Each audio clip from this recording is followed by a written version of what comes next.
चलाने वाला था कि याद आया वो ताबीज जो गले में पहना था, संत ने कहा था जब सारे रास्ते बंद हो जाए तब खोल कर देखना। खोलता है ताबीज को, एक कागज निकलता है। उस कागज के ऊपर लिखा था, यह भी बीत जाएगा, यह भी बीत जाएगा। सोचता है यह भी बीत जाएगा। जो आज की परिस्थितियां हैं ये बीत जाएंगी। छिपा रहा झाड़ी में।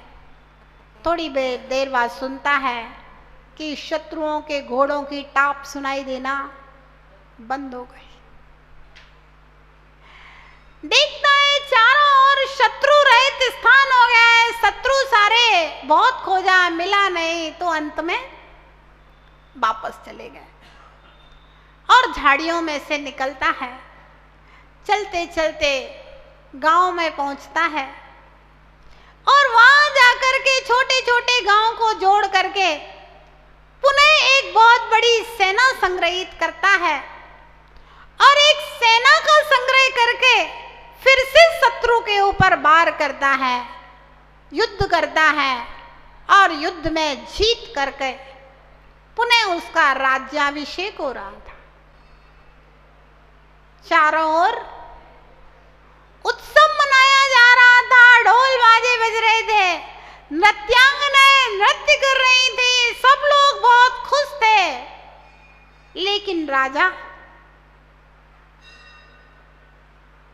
शांत था। उस ताबीज की बात याद आई, यह भी बीत जाएगा। जब दुख के दिन बीत जाते हैं तो सुख के दिन भी बीत जाए। दुख पाकर दीन ना हो और सुख पाकर लीन। दुख पाकर के दीन बनने की जरूरत नहीं है। जब सुख के दिन नहीं रह पाए तो दुख के दिन कैसे रह पाए।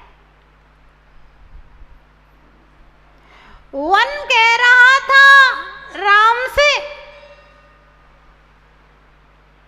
वन कह रहा था श्री राम से, जब महलों में नहीं रह पाए तो जंगल में भी नहीं रह पाओगे। जैसे वह बीत गया वैसे यह भी बीत जाएगा। ध्यान रखना, जैसे सुख के दिन बीत जाते हैं वैसे ही दुख के दिन भी बीत जाएंगे। बहुत ज्यादा भाग्य को कोसने की जरूरत नहीं है, बस पुरुषार्थ करते जाओ, पुरुषार्थ करते जाओ, आगे बढ़ते जाओ।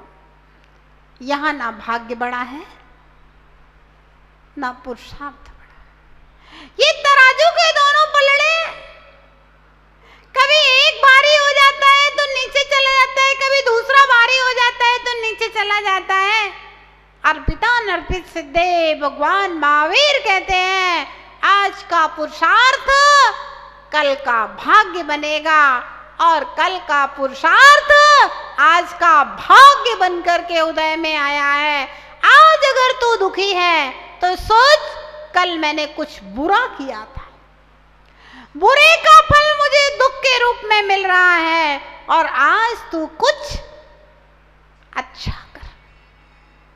बुरे समय में भी अच्छा करो,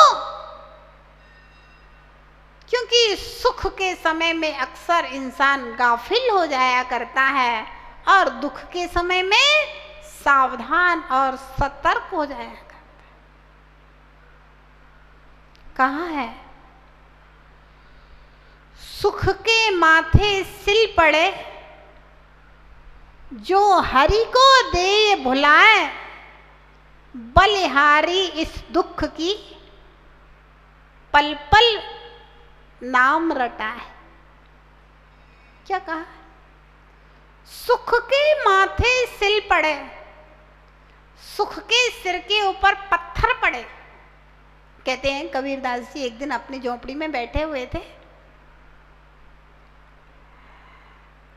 और अचानक झोपड़ी का दरवाजा खटखटाया किसी ने बाहर से। कबीर ने कहा कौन? बोला मैं वह जिसका बड़े बड़े राजा महाराजा इंतजार करते हैं, मैं वह जिसके लिए सारी दुनिया पलक पावड़े बिछा करके मेरा इंतजार करते हैं, मुझे चाहते हैं। मैं वह जिसके लिए पंडित पुजारी भगवान का पूजा पाठ करते हैं, मैं वही हूं।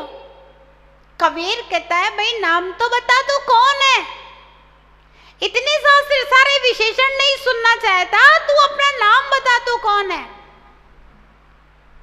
बोला मैं सुख, आज तुम्हारा द्वार खटखटा रहा हूं। कबीर ने कहा अभी मैं भगवान के भजन में व्यस्त हूं, थोड़ा इंतजार करो। बोला जानते हो तुम किससे बात कर रहे हो? बोला वापस चला जाऊंगा तो फिर बाद में पश्चाताप मत करना।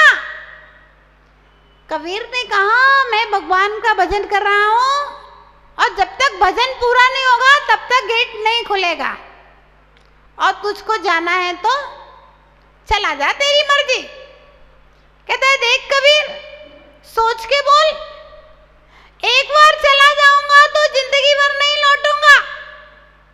कबीर ने कहा तू जाता है कि नहीं जाता है, नहीं तो तेरे माथे पे पत्थर मारूं तब जाएगा। तब कबीर ने ये पंक्तियां लिखी, सुख के माथे सिल पड़े जो हरि को दे बुलाए, ऐसे सुख के माथे के ऊपर पत्थर पड़े। मतलब ऐसा सुख मुझे नहीं चाहिए जो भगवान को बुला दे, ऐसा दुख अच्छा जो कम से कम भगवान की याद तो दिलाए रहे, ऐसा कष्ट अच्छा। ध्यान रखना, एक दार्शनिक ने लिखा, हे परमात्मा, हे परमात्मा, मुझे फूलों के रास्ते पर संभलकर चलने की क्षमता देना, कांटों के पथ पर तो मैं स्वयं संभल जाऊंगा। क्या कहा? जब कांटों का पथ होगा तब तो मैं खुद ही देख देख के चलूंगा, कांटे ना चुभ जाए। लेकिन जब फूलों का पथ मार्ग में आए तब कहीं मैं मदहोश होकर के वहीं ना बैठ जाऊं, उन फूलों में लौट ना जाऊं, उन फूलों में गाफिल ना हो जाऊं।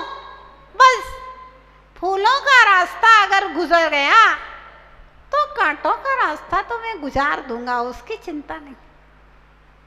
तो ध्यान रखना, जब सुख आता है तब इंसान गाफिल हो जाता है। समझदार कहता है कि भगवान ऐसा सुख नहीं चाहिए जिस सुख में मैं आपको भूल जाऊं, मुझे आपकी याद रहे, भले ही मैं दुखी बना रहा हूं कोई दिक्कत नहीं। क्योंकि अगर सुख को पाकर लीन हो गया, सुख को पाकर यदि भगवान को भूल गया तो दुर्गति पक्की है, और दुख को पाकर भी अगर भगवान को याद रखा तो सदगति पक्की है। ध्यान रखना, भाग्य और पुरुषार्थ। आदिनाथ भगवान के भाग्य में था 83 लाख पूर्व की आयु गुजरने के बाद वैराग्य होना है, लेकिन सौधर्मिंद्र को पुरुषार्थ करना पड़ा। नीलांजना का नृत्य, नीलांजना की मृत्यु दिखाना पुरुषार्थ है, और भगवान को वैराग्य होना भाग्य। ध्यान रखना, अगर भाग्य नहीं होगा तो पुरुषार्थ के द्वारा कार्य की सिद्धि नहीं होगी। पहले पुरुषार्थ करके तुझे भाग्य का निर्वाण करना होगा, उसके बाद कार्य की सिद्धि होगी। और अगर पुरुषार्थ नहीं होगा तो तेरा भाग्य नहीं बनेगा। जैन शासन कहता है ना भाग्य बढ़ा ना पुरुषार्थ बना। कल का भाग्य आज का पुरुषार्थ, कल का पुरुषार्थ आज का भाग्य है और आज का पुरुषार्थ कल का भाग्य बनेगा। इसलिए जीवन में अनेकांत और साधवाद शैली को अपनाएं। एक बार भगवान महावीर स्वामी के मित्र आए। त्रिशला माता थी सबसे नीचे वाली मंजिल में। पूछा कि माँ महावीर कहाँ है? माँ ने कहा ऊपर है। अब वे सारे बच्चे सबसे ऊपर 7वीं मंजिल पर पहुंचे। वहां पर सिद्धार्थ बैठे थे। बोले पिताजी महावीर कहाँ है? बोले नीचे है। अब नीचे उतरने लगे तो रास्ते में महावीर मिल गए। बोले महावीर तुम्हारे माता पिता तो झूठ बोलते हैं। बोले क्यों? अरे हमने माँ से पूछा था कि तुम कहाँ हो तो बोली ऊपर है, और पिताजी से पूछा तो कहते हैं नीचे है। तो महावीर ने कहा तुम्हारे समझने में गलती हुई है। ना मेरी माँ झूठ बोलती है और ना मेरे पिता झूठ बोलते हैं। जब मैं यहाँ 4थी मंजिल में हूं और पहली मंजिल में माँ बैठी है तो तुमने माँ से पूछा कि महावीर कहाँ है तो माँ ने कहा ऊपर है। अरे तुम एक बार और पूछ लेते कौन सी मंजिल में है। आगे तुमने पूछा नहीं, तुम तो सीधे ऊपर पहुंच गए 7वीं मंजिल पर। और जहां पर पिताजी थे तो तुमने कहा महावीर कहाँ है तो पिताजी ने कहा नीचे है। अरे ये तो पूछ रहे थे नीचे कौन सी मंजिल में है, तुमने पूछा नहीं। देखो ना पिता की अपेक्षा से मैं नीचे हूं और माँ की अपेक्षा से मैं ऊपर। जैन दर्शन अनेकांत दर्शन।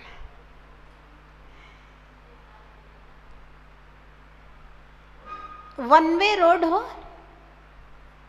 और सामने से ट्रक चला आ रहा, ट्रक, और इधर से एक मोटरसाइकिल वाला हो तो क्या होता है? मोटरसाइकिल वाला अपनी मोटरसाइकिल को नीचे उतार लेता है। क्यों?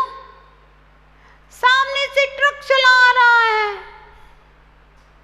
सामने से ट्रक चला आ रहा है और इधर से मोटरसाइकिल है, टकराएगा तो क्या होगा?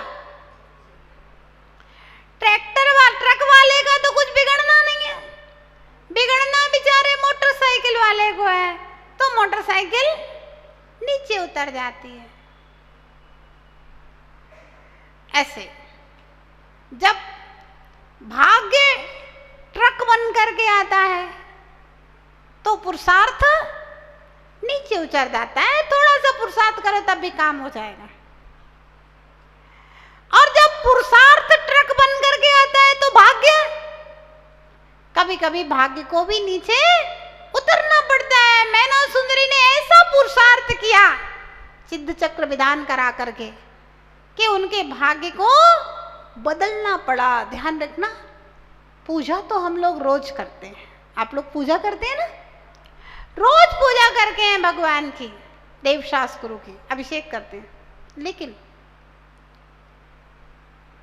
महापूजाएं जब की जाती हैं तो हमारा कैसा भी दुर्भाग्य हो, कैसे भी तीव्र पूरे 9 ग्रह की बाधाएं हो, चाहे शनि हो, चाहे मंगल हो, चाहे राहु हो, चाहे केतु हो, किसी भी ग्रह की बाधाएं हो, जब महापूजा की जाती है जिनेंद्र भगवान की, चाहे वह सिद्ध चक्र विधान के रूप में हो, चाहे कल्पद्रुम विधान के रूप में हो, चाहे इंद्रध्वज विधान के रूप में हो, चाहे सर्वतोभद्र विधान के रूप में हो, जब भगवान की महापूजा की जाती है तो वह ट्रक जैसा पुण्य उत्पन्न होता है और फिर भाग्य को नीचे, दुर्भाग्य को नीचे उतरना पड़ता है अपना स्कूटर लेके कि भैया अब हमारी खैर नहीं, और वे दुर्भाग्य हमारा सौभाग्य में परिवर्तित हो जाया करता है, क्योंकि कर्मों का